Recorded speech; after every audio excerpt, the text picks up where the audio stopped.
Hey guys, what is going on and welcome back to Mark's Tech. Does this chair go any lower?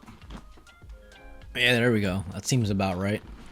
So many people over the last couple months, actually close to a year, have asked me to do an update video regarding Instagram, Snapchat quality on Android devices when compared to, iPhone devices. Now, I did do a couple of those videos. I didn't really think that they were that interesting, to be honest. I just did them just to do them, really.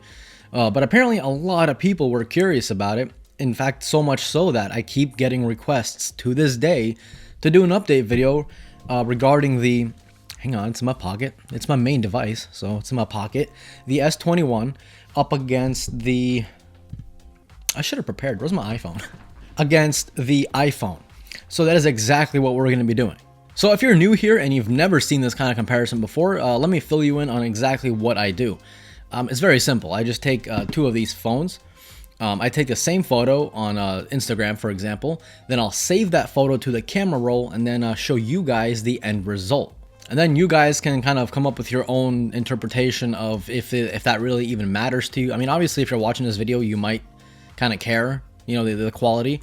Because I'll spoiler alert, anytime I upload a video using Samsung devices or really any Android devices, someone always replies to me with, you're using an Android, aren't you?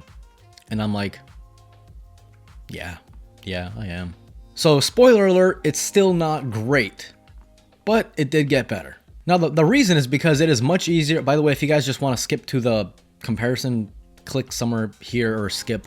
But the reason why iPhone is always better when it comes to third-party camera applications is simply because it is much easier to optimize for iPhone because, well, there's only one iPhone, like just the brand iPhone, right?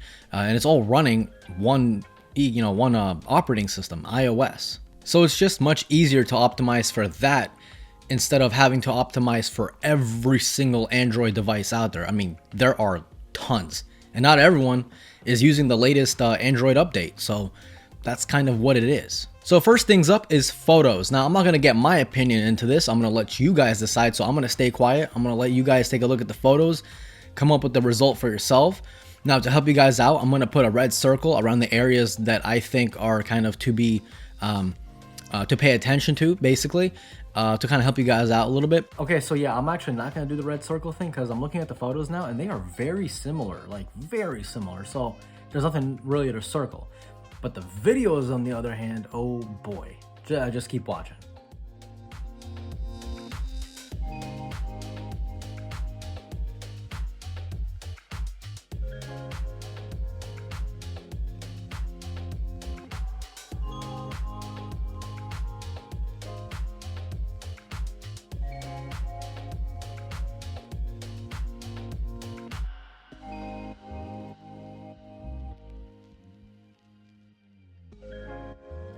So were the photos similar? Were they different? Were they completely just on a different ball game?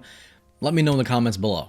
And now we're going to do the video test. Now the video quality test on Android using third-party camera applications, the gap is even bigger. So if you guys thought that the photo gap wasn't that big, well, wait until the video. So now we're doing the front-facing video test on Instagram. How's the HDR?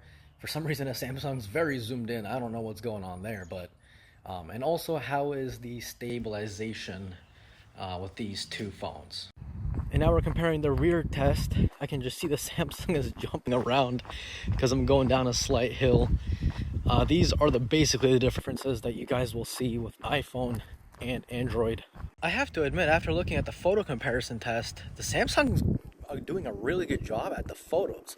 The videos, not so much. So we all know the Samsung isn't the greatest when it comes to stabilization, but what about the actual quality?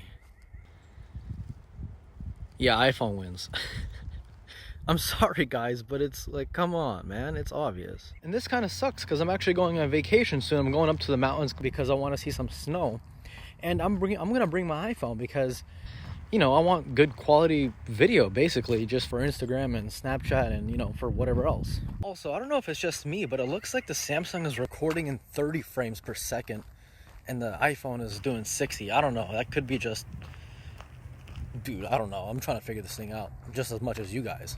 So as you guys can tell, iPhone is just leagues ahead when it comes to video on third-party camera applications like Snapchat and Instagram. By the way, I didn't include Snapchat in this video because from my understanding and from my experience, Instagram and Snapchat using Android devices are basically the same thing, same quality. So that's why I didn't want to really bore you guys with another comparison. Samsung has tried to kind of fix this issue before with the S10. When the S10 came out, you guys remember you had the Instagram mode. They said that they were partnering up with Instagram. This is going to be huge. Well, that only lasted a year because the S20 series of phones did not have Instagram mode. So that was like a one-time thing. I don't know.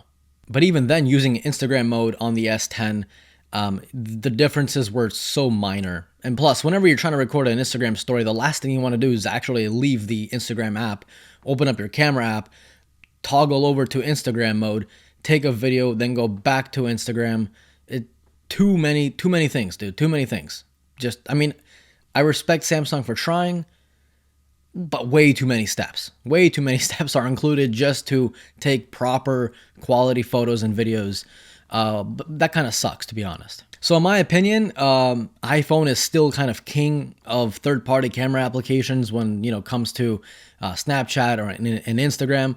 Why do you think a lot of famous people, a lot of models, they use an iPhone for Instagram stories? Don't be thinking they're using a OnePlus 7 Pro or the Pixel 5 or whatever. No, they're using iPhones.